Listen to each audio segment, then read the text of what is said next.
अस्सलाम वालेकुम सामीन कराम। मेरा नाम रियाज हुसैन है और आप सुन रहे हैं मैं किसी की बेटी नहीं। ये तहरीर है इनायतुल्लाह की और आज आप इस ट्रू उर्दू स्टोरी का पहला बाब सुनेंगे जिसका उन्वान है मैं कौन हूँ। तो आइए शुरू करते हैं।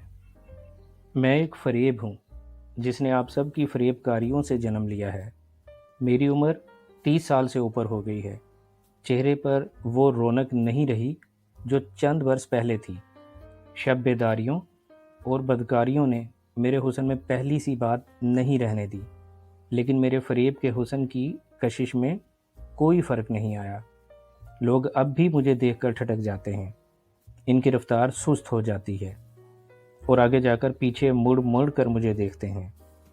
औरत जितनी मस्तूर होती है इतनी ही खूबसूरत लगती है। वो औरतें अहमक हैं जो सर से दुपट्टा उतारे, बाल बखेरे, बाजू कंधों तक नंगे और सीना नीम उरियां किए सड़कों पर घूमती फिरती हैं। ऐसी नुमाइश कशिश खो देती है। कशिश राज में होती है। औरत भेद बन जाए, पुरसिरार बन जाए, स्याह बुरके का राज बन जाए तो मर्द अहमक बन जाते हैं और इस राज को पा लेने की मुंह मांगी कीमत देते हैं। सिर्फ एक झलक देखने के लिए सौ सौ जतन करते हैं।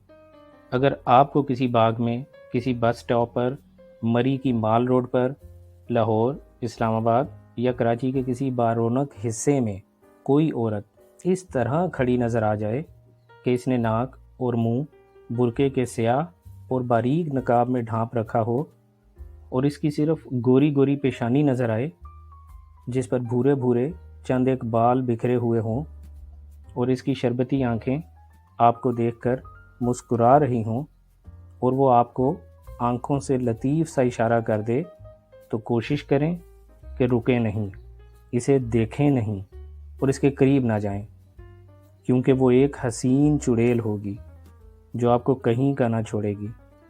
वो मैं होंगी।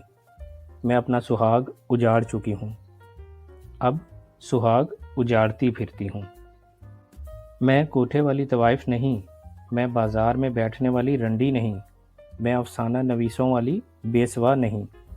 मैं इस औरत की बदरू हूँ जिसे खुदा ने बेटी के बड़े ही प्यारे और मासूम रूप में ज़मीन पर उतारा और जन्नत इसके कदमों में रख दी थी। मेरे तलबगार मुझे जन्नत अर्ज़ी की हूर समझते हैं, मगर मैं स्याह बुरके में लिपटा हुआ जहन्नुम हूँ। मैं मुक़द्दस औरत की भटकी हुई रूह हूँ। मैं कौन हूँ? मेरा नाम क्या है? मैं कहाँ की रहने वाली हूँ? किसकी बेटी, किसकी बहन और किसकी बीवी हूँ? मेरी कहानी में आपको किसी एक भी सवाल का जवाब नहीं मिलेगा। इन सवालों को अब मैं इतना ज़रूरी नहीं समझती। आप पूछ कर करेंगे भी क्या? मैं कहीं की रहने वाली तो ज़रूर हूँ, मगर अब कहीं की नहीं रही। एक माँ और एक बाप की बेटी और दो भाइयों की बहन हूँ। मैं किसी की बीवी भी थी। खाविंद जिंदा है, वो अब भी खाविंद है, मगर किसी और का। मैं किसी की बीवी नहीं रही। मेरी हर रात सुहाग रात होती है और हर सुबह उजड़ जाती हूँ।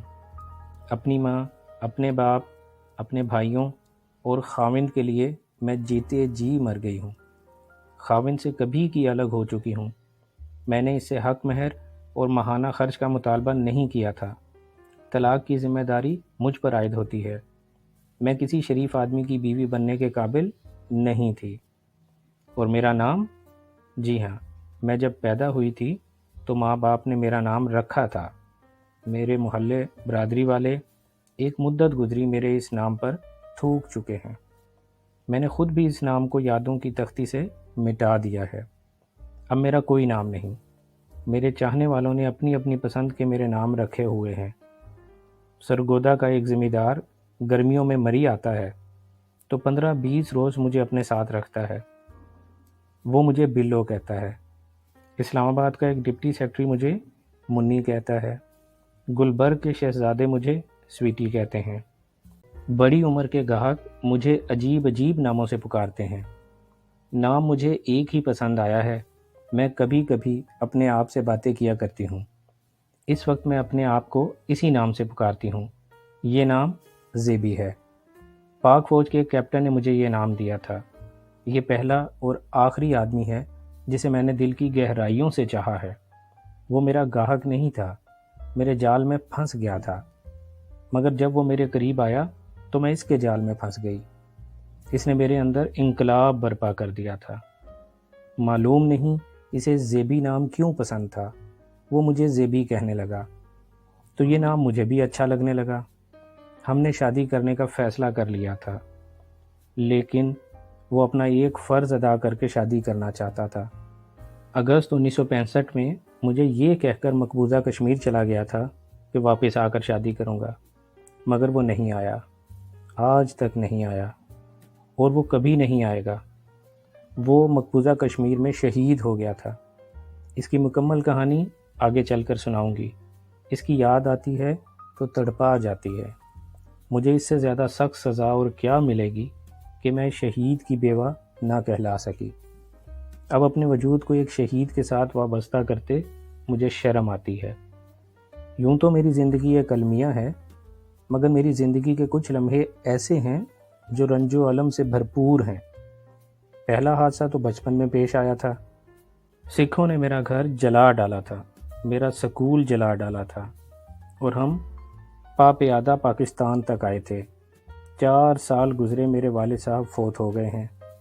مرحوم وقت سے پہلے بوڑھے ہو گئے تھے۔ انہیں میرا غم اندر ہی اندر کھا رہا تھا۔